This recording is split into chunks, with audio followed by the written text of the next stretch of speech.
നമസ്കാരം. എൻ്റെ പേര് ശാന്തി ശേഖർ. നമ്മൾ വീട്ടമ്മമാർക്ക് രാവിലെ എണീറ്റ് വീട്ടിൽ തേങ്ങ ഇല്ലെങ്കിൽ എന്ത് ചെയ്യും? അന്നത്തെ കാര്യം പോക്കാണല്ലേ. അപ്പം നമുക്ക് രാവിലെ തേങ്ങ ഇല്ലാത്ത ചമ്മന്തി 7 ദിവസവും നമുക്ക് എങ്ങനെ ഉണ്ടാക്കാമെന്നുള്ളത് നോക്കാം. ഇതിനാവശ്യമുള്ള സാധനങ്ങൾ എന്താണെന്ന് നോക്കാം. ചൗ ചൗ ഒരെണ്ണം പൊടിയായിട്ട് അരിഞ്ഞു വെച്ചത്, സവാള, 2 പച്ചമുളക്, കുറച്ച് കരിവേപ്പില, 1 ടൊമാറ്റോ, 2 അല്ലി വെളുത്തുള്ളി, ഒരു ചെറിയ കഷ്ണം പുളി, പിന്നെ ആവശ്യത്തിന് ഉപ്പ്. ഇത്രയാണ് ആവശ്യം. അടുപ്പ് കത്തിക്കാം. ഇതിൽ ചൗ ചൗ,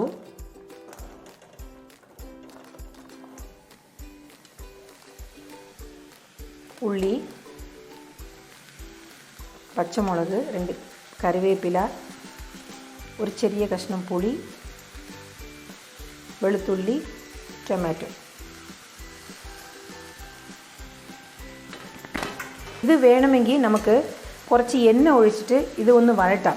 ഞാനിന്ന് ഫാറ്റ് ഫ്രീ ആയിട്ട് ചെയ്യാമെന്ന് വിചാരിച്ചിട്ട് 1 ഗ്ലാസ് വെള്ളം ഒഴിക്കുന്നു. ഇപ്പം ഞാൻ ചൗ ചൗയിലുള്ള നല്ല ഗുണങ്ങൾ എന്തൊക്കെയാണെന്ന് പറയാം. ചൗ ചൗ കഴിക്കുവാണെങ്കിൽ നമുക്ക് തൈറോയിഡ് പ്രശ്നം വരത്തില്ല.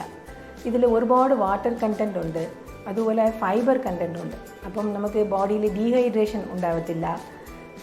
പിന്നെ ഫൈബർ കണ്ടൻറ്റ് ഉള്ളതുകൊണ്ട് ഡൈജഷൻ പ്രോബ്ലം വരത്തില്ല. വിറ്റമിൻ സി ഉണ്ട്, അത് സ്കിന്നിന് നല്ലതാണ്, റിങ്കിൾസ് ഒന്നും വരത്തില്ല. അതുപോലെ ഗർഭിണിയായുള്ള സ്ത്രീകൾക്ക് വോമിറ്റിംഗ് സെൻസേഷൻ ഒന്നും വരത്തില്ല. ഇത് നമുക്ക് ഒത്തിരി നല്ലതാണ്. ഇത് റേറ്റ് കുറവായതുകൊണ്ട് നമുക്ക് ഇതിൻ്റെ നല്ല ഗുണങ്ങൾ അറിയത്തില്ല. ഇതിപ്പം ഈ ചമ്മന്തി എങ്ങനെയെന്ന് വെച്ചാൽ ഇതിനെ വേവിച്ചിട്ട് ഒന്ന് മിക്സിയിലിട്ട് അടിച്ച് അതുപോലെ എടുത്താൽ മതി, ഉപ്പിട്ട് എടുത്താൽ മതി. അത് നല്ല ടേസ്റ്റാണ്. പിന്നെ നമുക്ക് മനസ്സിന് സമാധാനമാവില്ല കടുക് വറുക്കാണ്ട്. അങ്ങനെ ഉള്ളവർക്ക് കുറച്ച് എണ്ണയിൽ കടുകും കറിവേപ്പിലയും വറ്റൽമുളകും പിന്നെ കായവും കൂടെ ചേർന്നിട്ട് കടുക് വറുത്ത് ഒഴിച്ചാൽ അത് കുറച്ചുകൂടെ ടേസ്റ്റ് കൂടും.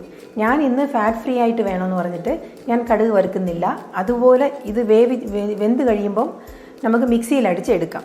അപ്പം ഫിനിഷ്.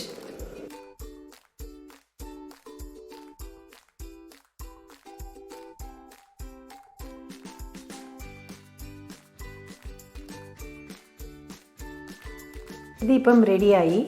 നാളെ വേറെ ഒരു ചമ്മന്തിയുമായിട്ട് നമുക്ക് കാണാം. Thank you.